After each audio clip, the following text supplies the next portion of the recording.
Listen close. So this is day 25 of the government shutdown. So here's some things that you need to know, whether this affects you or someone that you personally know, and some things that you can consider to be solutions. So that way you can position yourself going forward to not be dependent on any entities per se. Because if you give a person the ability to feed you, you also give them the ability to starve you. What do I mean? Well, if you're depending on the government in some way, shape, form, fashion, if they decide to shut off, then they can shut you off. The same is true with a job. The same is true with individuals. The same is true with any entity. So you have to position yourself and your family in a way that allows you to have options, because that's what it boils down to. Okay, you may be a government employee, that's fine, but what options do you have outside of that? Do you have other streams of income, other funds that you can tap into? Do you have access to credit? Do you have access to other streams of revenue from a standpoint of a skill set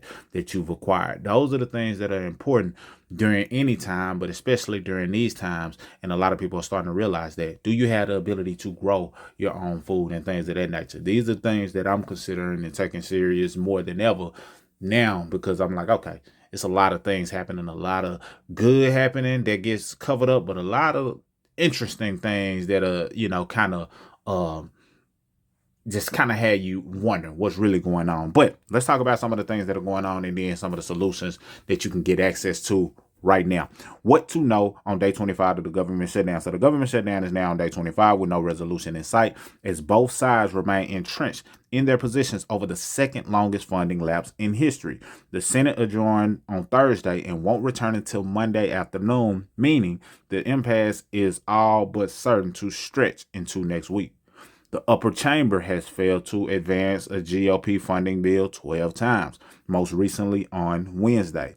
A separate Republican backed bill to pay federal employees and contractors who continue working during the lapse in appropriations failed to advance. And I have a family member who's directly affected by this. They're still working, but not getting paid. And this failed to advance on Thursday. But Senator Ron Johnson, the sponsor, said he would continue talks with Democrats in hopes of passing it next week. Then more than 40 million Americans are at risk of going without food assistance benefits at the end of the month if the shutdown continues. And this is why I said, it's going to be important to grow. So here's a running clock of how long the government has been shut down. And right now it's running at 24/8/21/21. Well, and as we continue to go on, then this continues to count. Now, these are some solutions and things that I really want you to consider, and solutions that we provide, but some you just may have to seek out for self.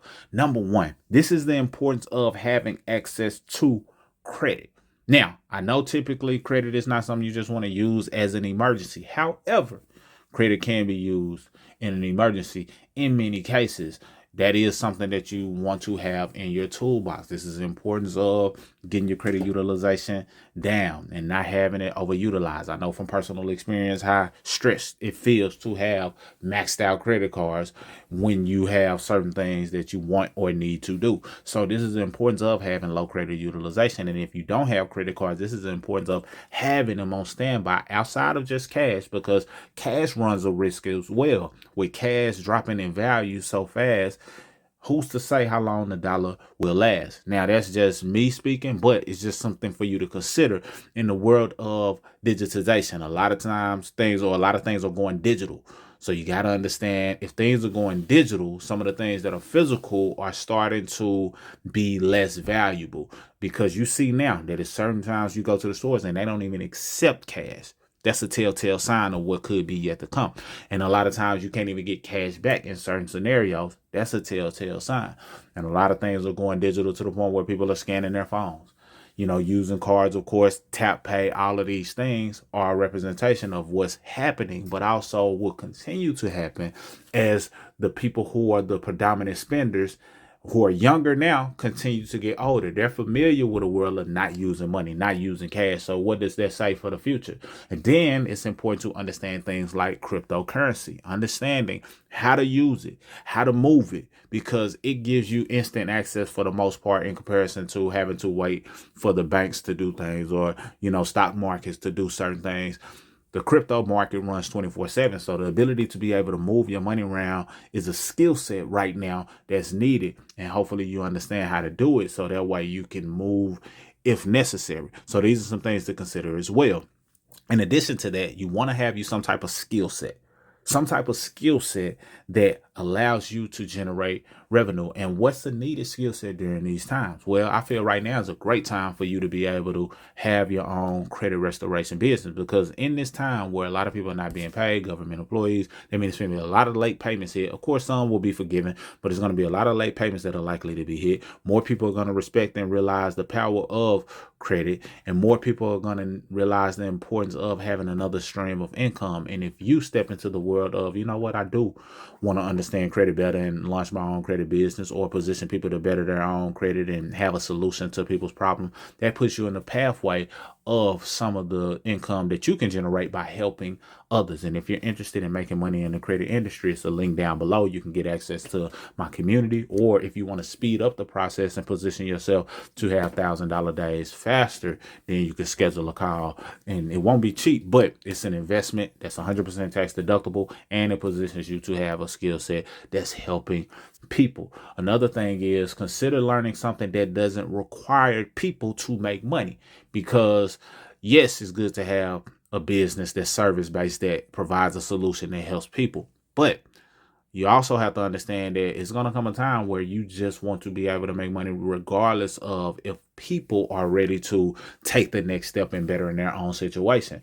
And that brings me to the point of understanding, investing, trading. That way you can use the market to make money, and it's not necessarily relying on people on a one-to-one basis, but from a global standpoint, when you understand investing and trading and things of that nature. And that's one of the things I've committed myself to saying, okay, I have to learn this now. I pushed it off, and of course, have been investing and doing different things off and on here and there, but really understanding the trading aspect and making money from the market without requiring or revolving around people is going to be a critical skill in this time frame. Because again, if you give somebody the ability to feed you, you also give them the ability to starve you. That's true when it comes to people as well.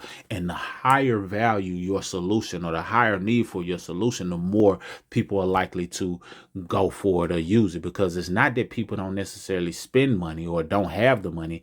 It just depends on the value of it. When it comes to food, people are going to find a way, make a way, because it's necessary. When it comes to having a roof over your head, people are going to find a way, make a way, because it's necessary. When it comes to financial progress, people will make a way, but sometimes they may not, because other things have a higher priority. And if the other things have a higher priority, then that dips into what they would have been willing to pay you.